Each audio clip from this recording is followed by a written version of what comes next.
This is Remix Report with your hosts, DJ JD and DJ J Spring.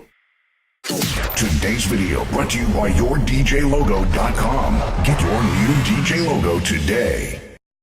Hey, what's up, everybody? Welcome to Remix Report. I'm DJ JD. I'm DJ J Spring, and this is our Christmas weekend recap. Yes, happy holidays. Hopefully, some people have a nice, relaxing break with their families. And, yeah. I mean, most people don't usually DJ on Mondays and Tuesdays as much anyway. I know you. But we get a Tuesday off. Yeah. No I Love Tuesdays this week. No. Well, Shrine is actually closed, the club, both those days, right? Yep. Monday and Tuesday. Cool. And you were just at Shrine on Friday, right? I was. Yes, we had our end of the world party, and you know what's really funny is shout out to Ryan from Insight Events, who's been throwing these parties Fridays at Shrine. It was funny because he hit me up with the idea probably 2 or 3 months ago. He's so excited about the end of the world party. Well, that was when I gave him the idea. Oh, you gave him the idea. I didn't realize that. So was this the only end of the world party around it? Yeah, apparently. Okay. No, it was just so funny because he was so excited about it, and it turns out that everybody ended up having it. I know. It's like, people were online saying how unoriginal everybody was with this end of the world party thing. Like, but I mean, come on. You're going to throw an end of the world party like last week or next year? No, you're going to throw it on Friday, the 21st of December, 2012, because that's the day the Mayans said the world was going to end. When else would you throw an end of the world party? Apparently it didn't.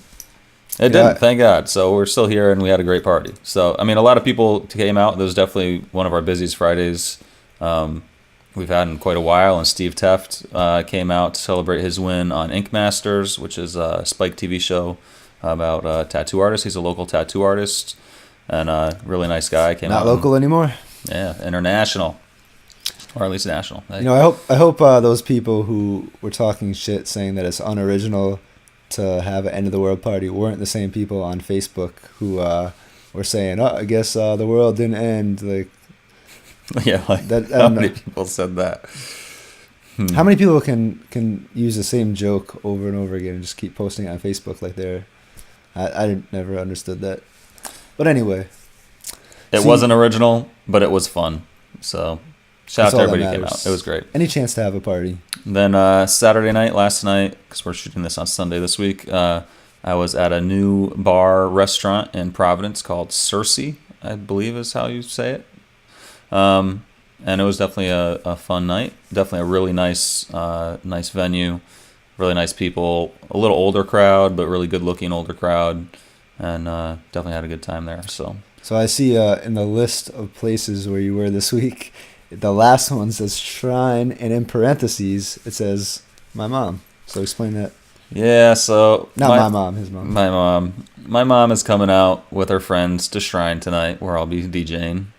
That actually sounded really bad now that I thought about how I said that. It says the places you were at DJing, and it says my mom. No, it's actually his mom.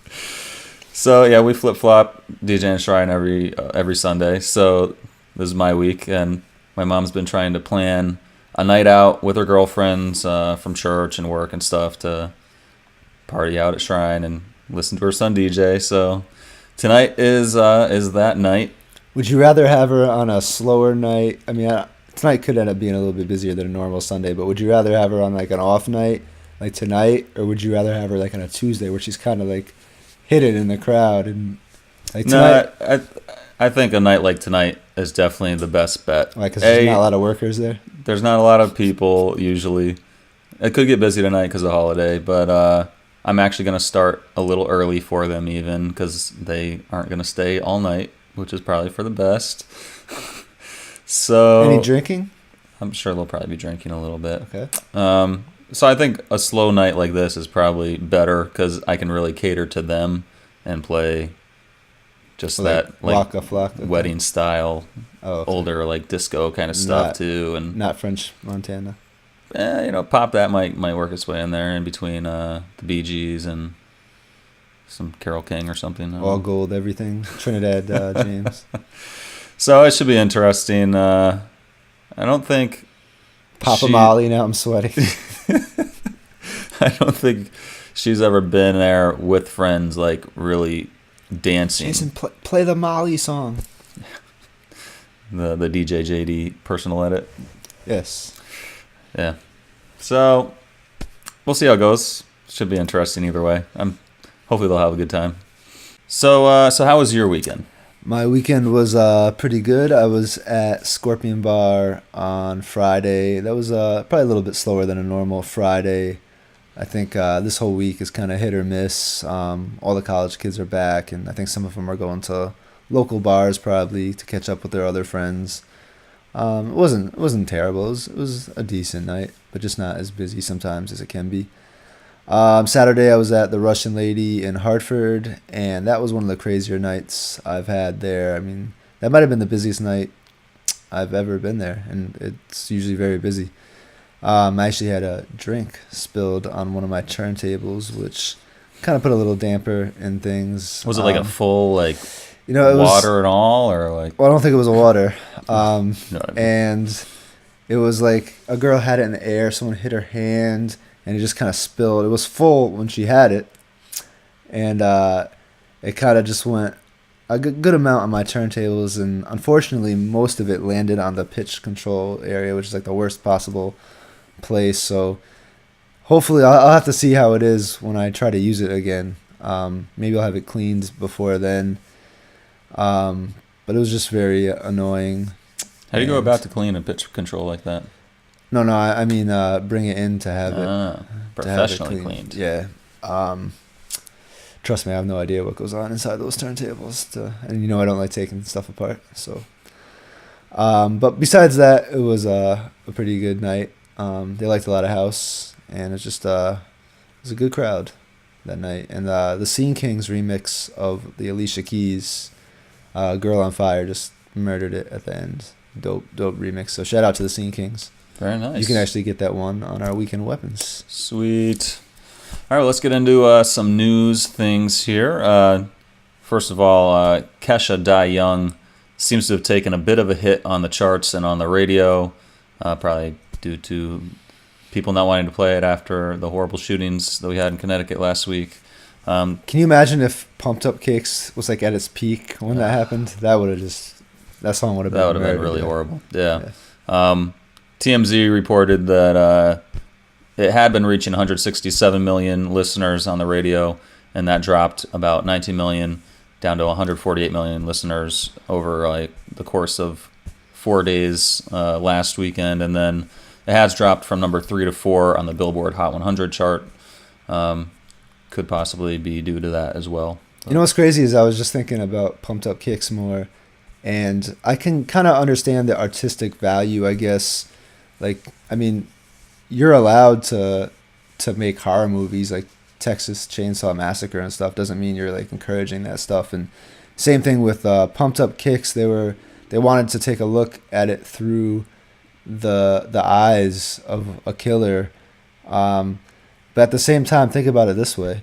What if someone made a catchy jingle kind of song about Hitler through the eyes of Hitler? He's like, I'm going to burn people now. Like, how bad and terrible would that be if someone made a song like that?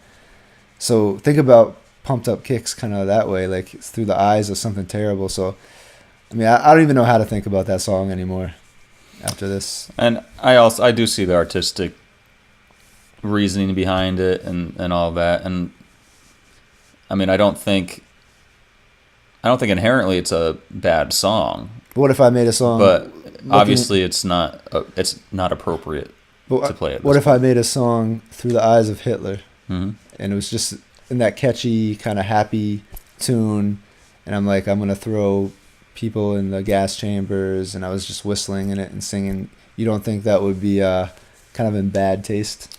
Well, bad taste, yes. I mean, does bad taste mean that it shouldn't be done necessarily? I don't know.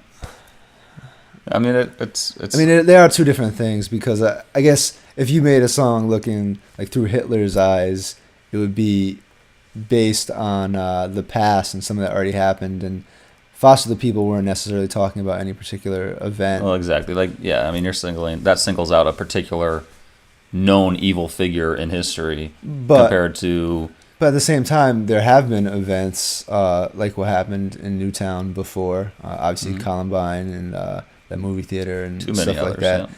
So, how would you feel if you were one of the parents of a Columbine student that got killed, and you turn on the radio and you listen to a happy-sounding song about a killer? I don't know if it was necessarily at school, but something along those lines, shooting kids. How would you feel then? I probably wouldn't feel too happy about it. Yeah.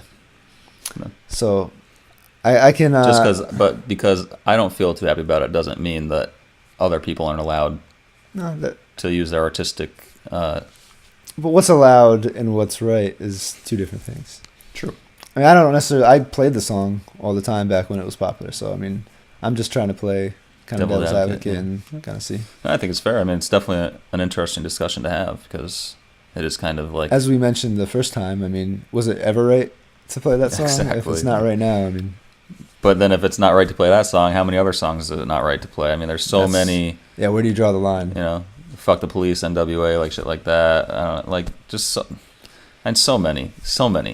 Literally, if you actually listen and pay attention to the lyrics of most of the songs that are out, really not that great. No. At least not politically correct. Most of them.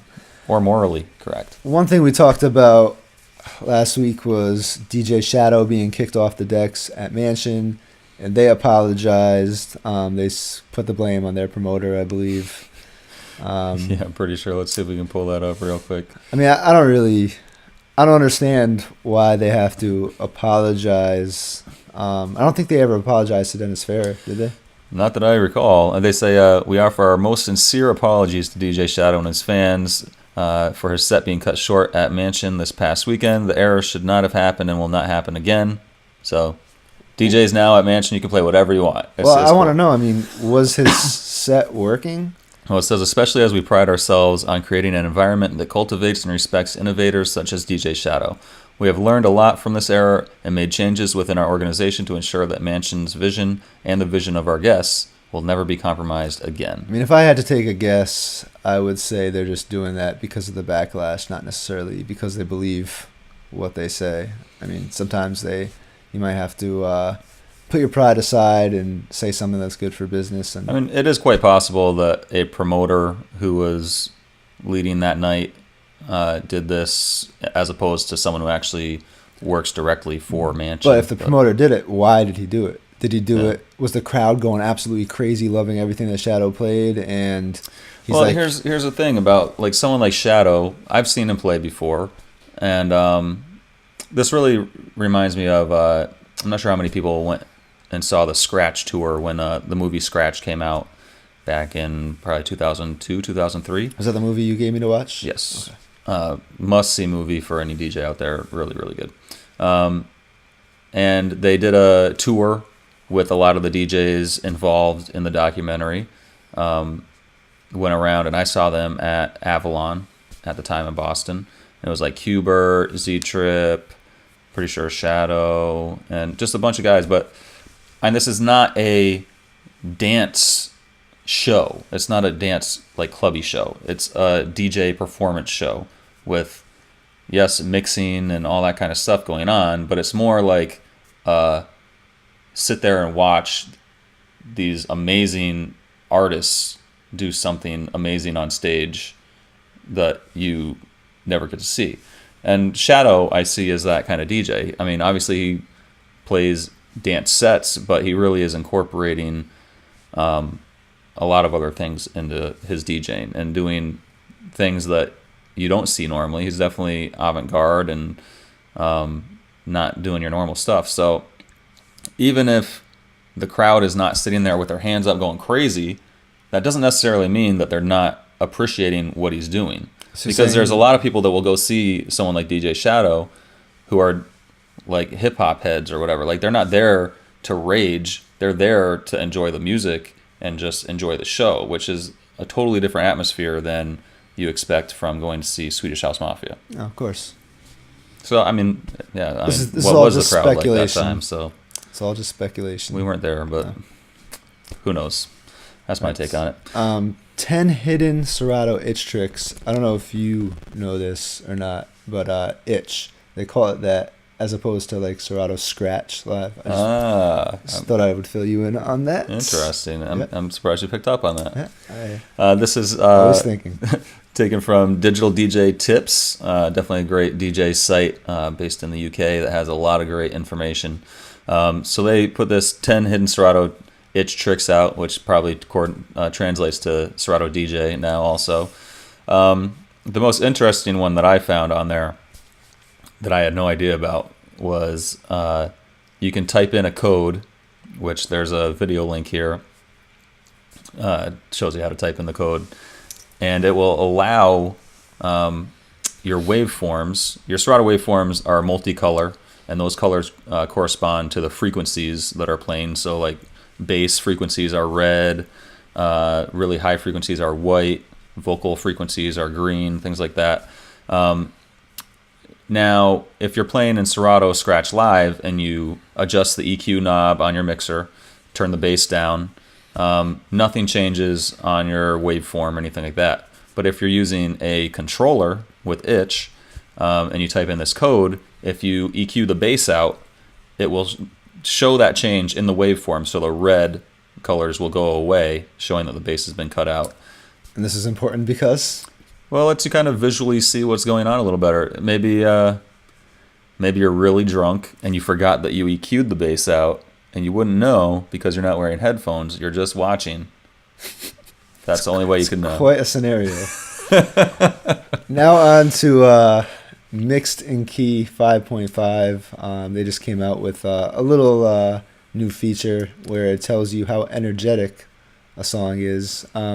I actually don't feel bad saying anything bad about Mixed in Key because I can tell you every DJ should have this. This is a product every DJ should have. Absolutely. Unless there's only one reason that you shouldn't have it. Do you know what it is? You want to be a horrible DJ? No. It's if you exclusively mix with flat intros.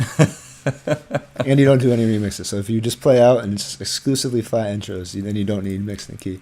No. I would recommend save your $60. Don't get it because you don't need it with your flat intros that you have on every song. Which I don't think I've ever met a DJ that does only that. So you pretty much need it. So yeah, they released this new feature that is supposed to tell you the energy level of a track from 0 to 10, 10 being the most energy. So you can kind of gauge how energetic a track is, like how much people are going to be putting their hands up. I think it's kind of a stretch. I think this one. We tried a couple tracks, analyzed a couple tracks with this before he came on, just kind of see how accurate it was, and it didn't really seem super accurate to me. I mean, I'm just trying to think about when you would need this, because the most important thing when mixing two songs, I'd say the energy is obviously important, but so is like the feel of the song. Well, I could see this if you just got a bunch of new music from the record pools and you want to kind of differentiate which songs might work better in your opening set than your headlining set. So this is just when you're going into just totally blind with the music, like you never heard it before. Yeah, I see that way. I mean, I'm not saying you would show up to the club and be looking at this at that time when you're mixing, but this could be a tool ahead of time to prepare your music, in that way. I mean, that's the way I would use it. I would kind of use it to see. But the problem is it doesn't show up in Serato, though. Well, that is the problem. Yeah, there's no energy column in Serato to show this, so you really would have to have both windows open side by side to really see. So that's a little unfortunate. Let's kind of go over a couple tracks we played here or analyzed. So I analyzed 3 kind of tech house, chill, opening vibe tracks. It gave those an energy level of 6, which I suppose is kind of accurate. I'd say. I mean, this is on a scale of 1 to 10, where 1 is like the most mellow slow dance song of all time. Yeah, to give you an example, I did put Yesterday by Boyz II Men in there, which is all vocal, really slow. It gave that a 2. That's definitely accurate. It gave Steve Aoki, Bloody Beetroot's Warp, gave that an 8. I would say that's probably more like. Can you load stuff in 9, here 10. While we're doing this? Yep. I'd try maybe Rock the House by Afrojack. Let's see what that is. Can you think of something that's even crazier than that? Is there I'd any say maybe song? like the Kilogram Toro Go Deep remix, maybe that. We can try that too. All right, so Rock the House, Afrojack, the Kilogram drum and bass edit of Go Deep. Let's see what these say.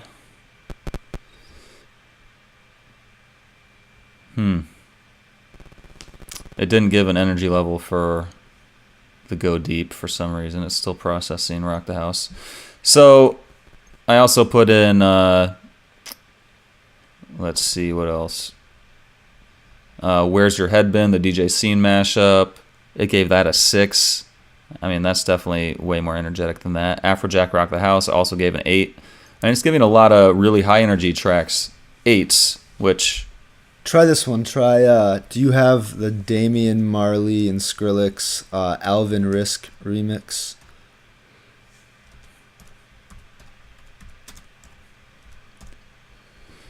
Yeah, you do. And how about Skrillex Bangarang?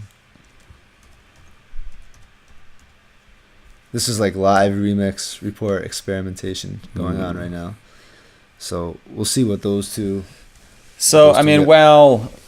It is semi-accurate on some of these. I mean, I really would not count on this as an end-all, be-all for judging the energy level. Yes, the 8 on both of those. So I want to know what a 10 is. Exactly. What the hell's a 10? Would it have to be like some like heavy metal headbanger? Like, would it just have to be like distortion the entire track? What's a crazy? Do you have any heavy metal? What's a crazy like?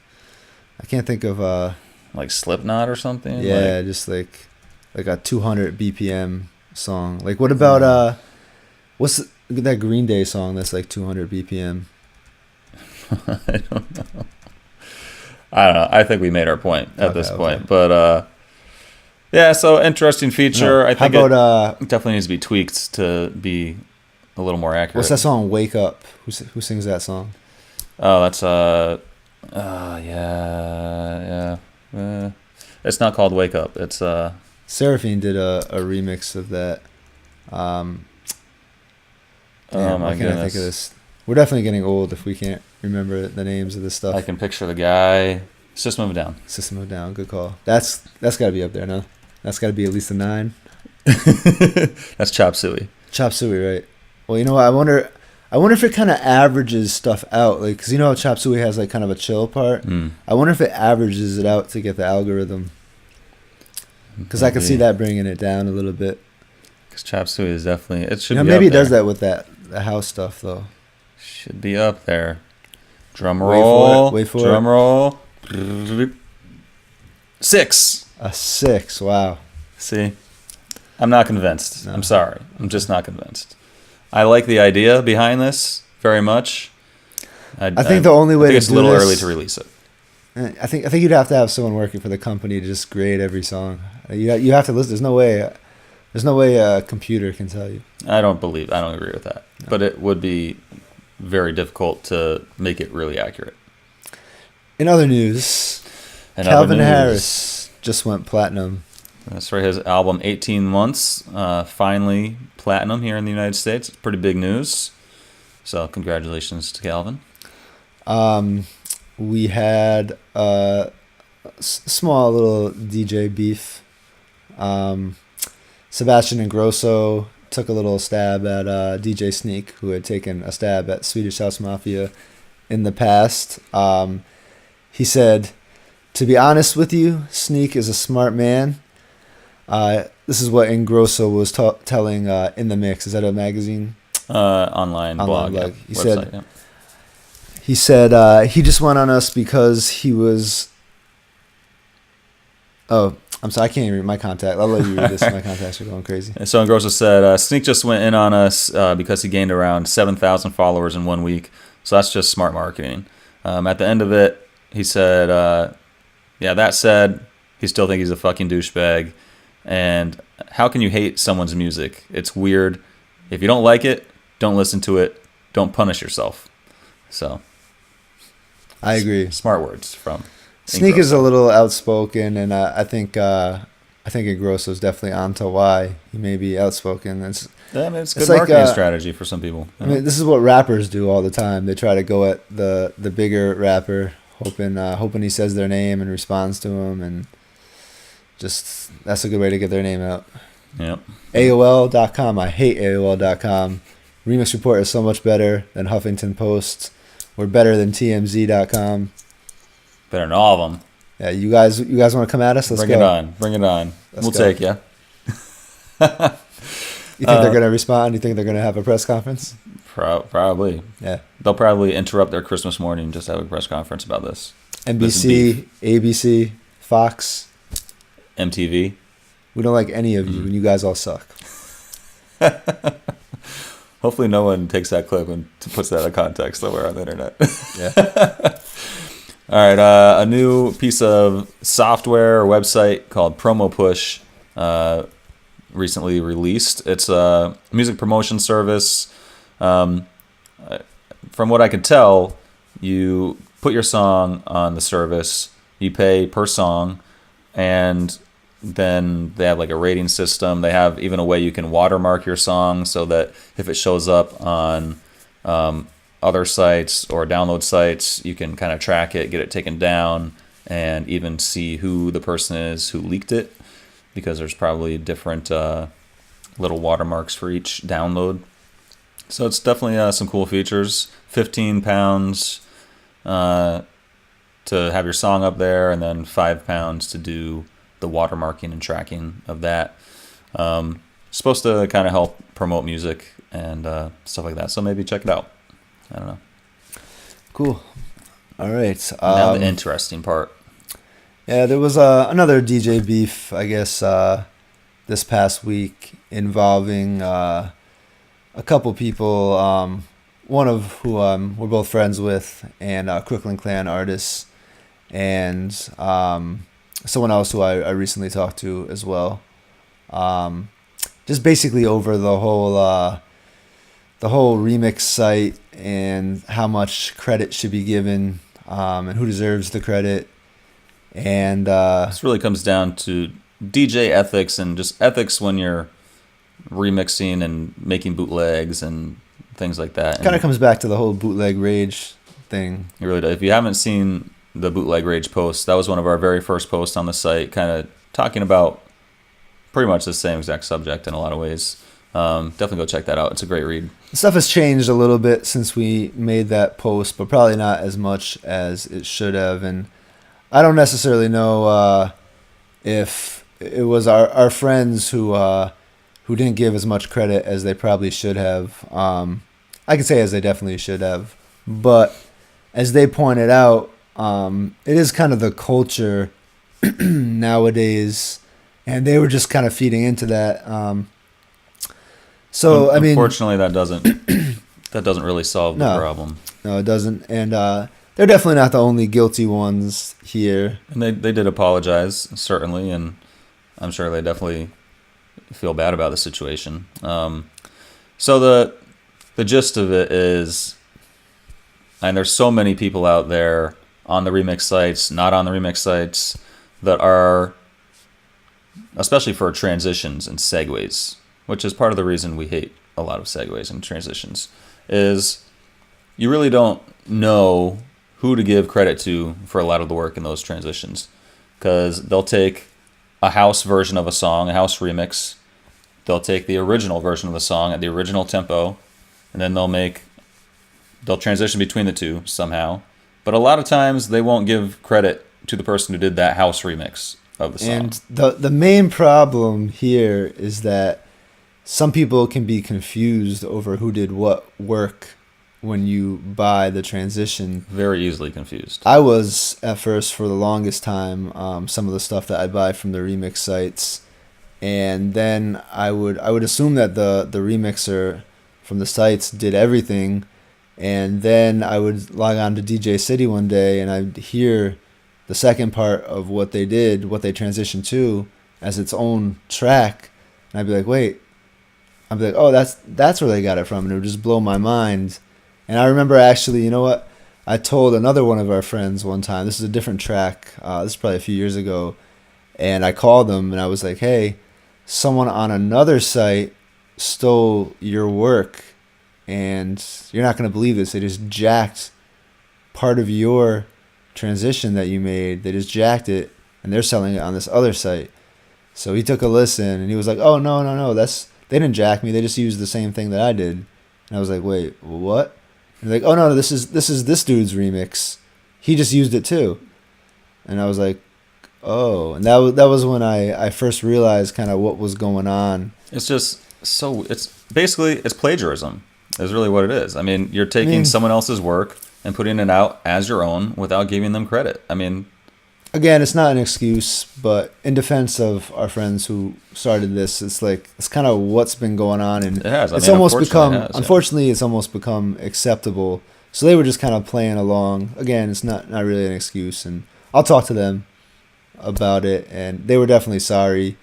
And it's not more really their problem as much as something that's going on with the sites. It's a cultural problem in the remix game, and I mean, obviously remixers and DJs want to get their name out there.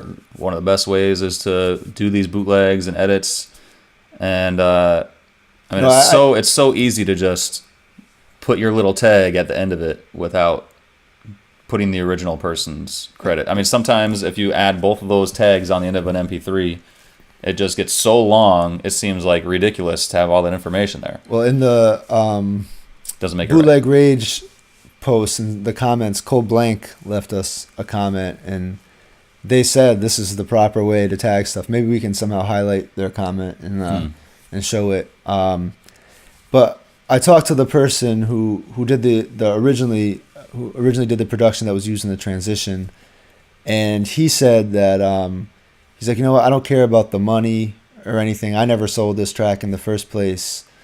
He just said that I just want people to know who did what, and I just want credit for what I did, which is definitely reasonable.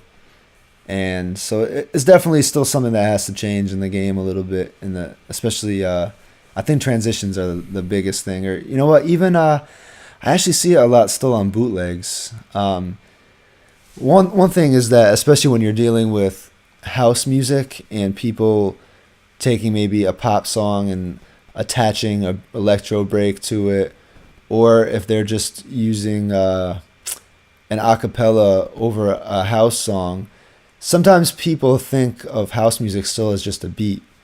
And let's say you did a remix of Kesha Die Young and you put it over a house song. A lot of times someone will just say Kesha Die Young J Spring bootleg, like that, and a lot of times the house producer doesn't get any credit sometimes. So I mean, it's still it's a lot of times just not just transitions. It could be anything where people aren't getting enough credit. And there really isn't a laid out standard way of labeling these tracks. Probably because it's all kind of technically illegal, I guess. So it's tough. It really is. I mean, I know when we did Bootleg Rage, one of the things that came out of that was the site said that the remixers had to put, at least in the comments, what tracks were used in the remix. And I think even in this particular case, that was done.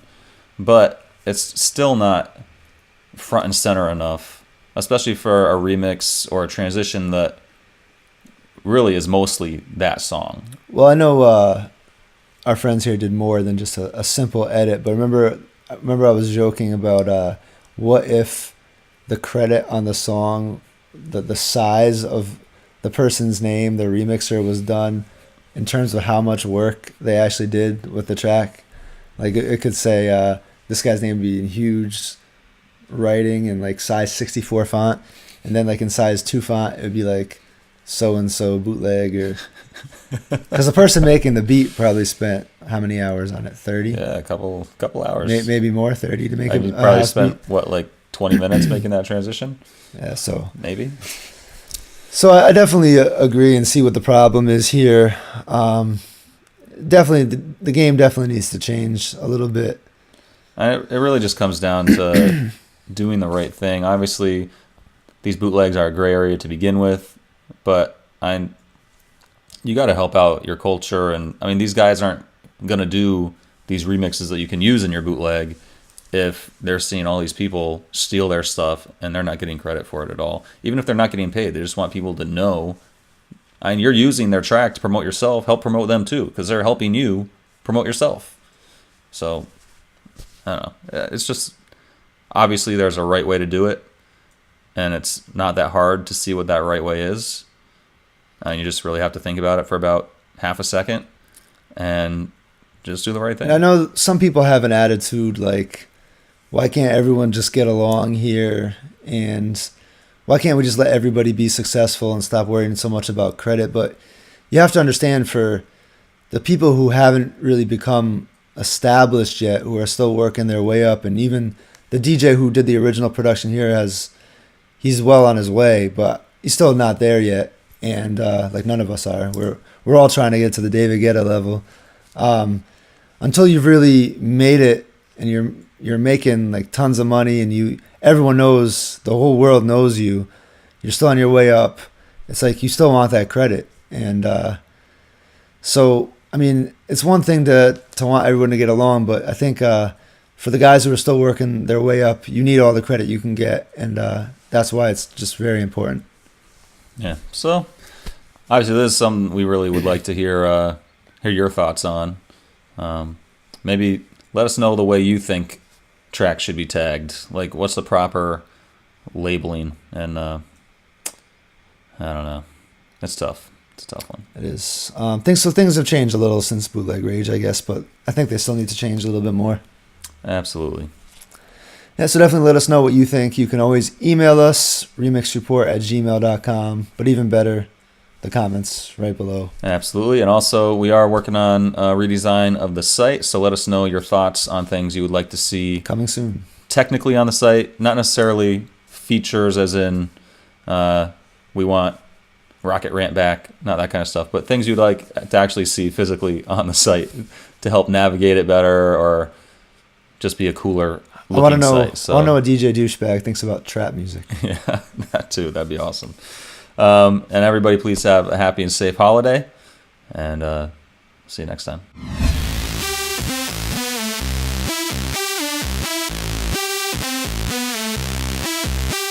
Remixreport.com